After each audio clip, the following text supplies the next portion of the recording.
Nah, pada materi kali ini kita akan membahas tentang produksi kerajinan dengan inspirasi budaya lokal. Oke, apa sih materi pembahasannya? Yaitu tahapan produksi kerajinan dengan inspirasi objek budaya lokal. Yang kedua, kita akan membahas tentang perlengkapan K3, ya, proses produksinya. Lalu yang ketiga, kemasan kerajinan dengan inspirasi objek budaya lokal. Oke, kita lanjut saja. Proses produksi kerajinan dengan inspirasi objek budaya lokal berdasarkan daya dukung yang dimiliki oleh daerah setempat. Biasanya dilihat dari bahan baku, yang kedua teknik produksinya, dan yang terakhir adalah sumber daya manusianya. Apa sih tahapan produksi? Tahapan produksi ada 4 ya. Yang pertama pembahanan, yang kedua pembentukan, yang ketiga perakitan, dan yang terakhir adalah finishing. Baik, kita langsung masuk ke tahap yang pertama, yaitu pembahanan.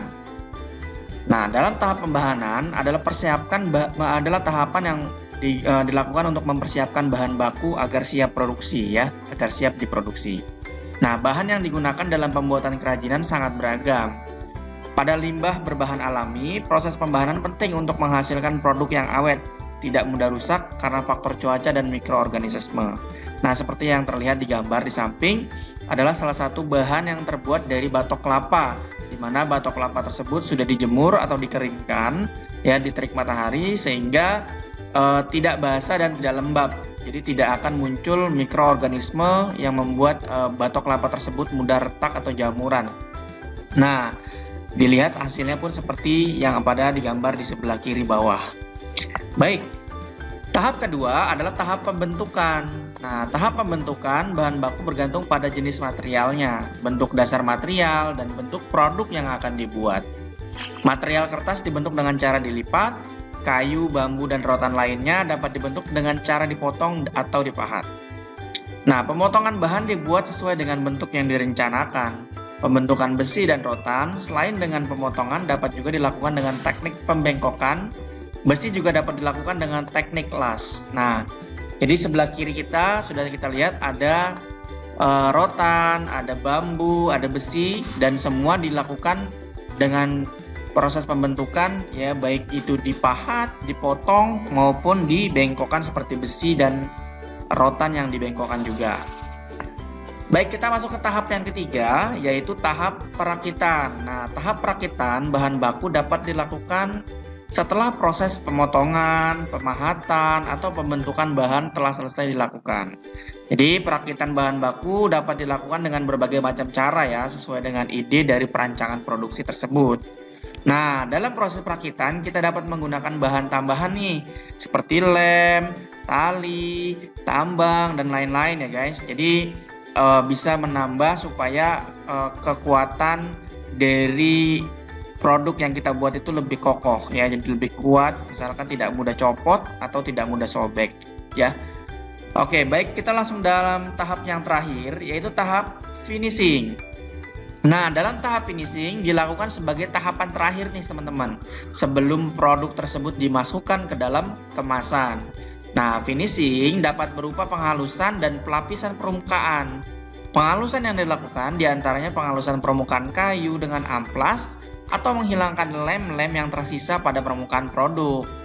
Finishing juga dapat berupa pelapisan permukaan atau pewarnaan nih, seperti yang ada di gambar, agar produk yang dibuat lebih awet dan lebih menarik. Ya, kita lihat seperti di gambar di samping sebelah kiri.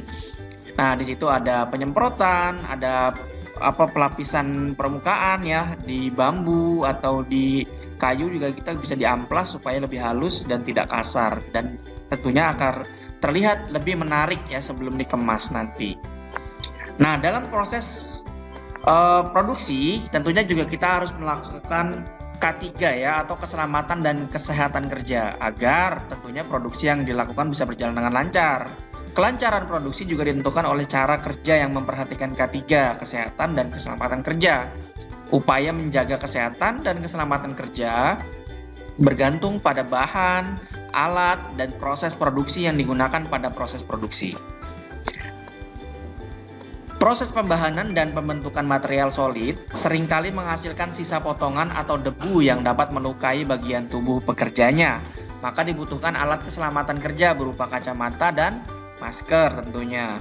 Nah, proses pembahanan dan finishing apabila menggunakan bahan kimia yang dapat berbahaya bagi kulit dan pernapasan, pekerja harus menggunakan sarung tangan dan masker khusus ya yang bisa tahan dengan bahan-bahan kimia. Dan biasanya juga seperti gambar di samping ada pakaian-pakaian khusus saat melakukan proses produksi. Ini untuk skala-skala besar biasanya. Nah, bagi teman-teman yang akan melakukan proses produksi untuk skala kecil, cukup bisa menggunakan sarung tangan dan masker juga bisa.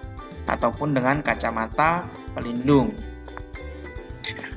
Nah, setelah pembuatan kerajinan selesai ya, pembuatan kerajinan diakhiri dengan evaluasi terhadap produk kerajinan yang telah dibuat. Apakah produk tersebut dapat berfungsi dengan baik? Apakah sudah sesuai dengan ide, bayangan, dan harapan kita? Apabila belum, perbaikan apa yang harus kita lakukan agar produk kerajinan yang dihasilkan lebih berkualitas tentunya. Oke teman-teman, selanjutnya apa sih setelah finishing, setelah tahapan produksi selesai, kita selanjutnya adalah kemasan kerajinan dengan inspirasi objek budaya lokal. Nah, di sini adalah tahap akhir juga nih. Kemasan untuk kerajinan berfungsi untuk melindungi produk dari kerusakan serta memberikan kemudahan membawa dari tempat produksi hingga sampai ke konsumen. Nah, yang kedua juga kemasan juga berfungsi untuk menambah daya tarik dan sebagai identitas atau brand dari produk tersebut. Fungsi kemasan didukung oleh pemilihan material, bentuk, warna, teks, dan grafis yang tepat.